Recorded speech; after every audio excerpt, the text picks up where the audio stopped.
Hello, my name is Paul Hartley. I'm the project manager for the construction of the AD plant for Eco Sustainable Solutions. We have made a lot of progress since the last video, including we've completed all of the tanks inside there.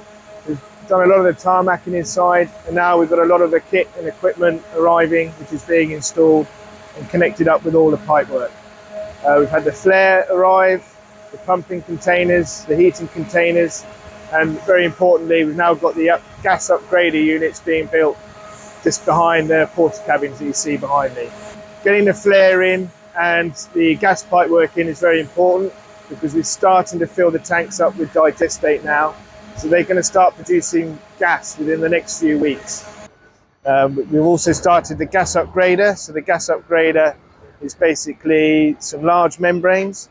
We push the gas that comes from the plant through these membranes, and it cleans it up and brings it to the right quality to export to the grid and go into your central heating boiler and cooker. What we're also seeing here is that we're standing in the feed barn. We've started building the feed barn now. We've been building the piling for the pit. This is a 6-meter deep pit. We've had some troubles with that with the ground conditions, so the feed barn is slightly behind program.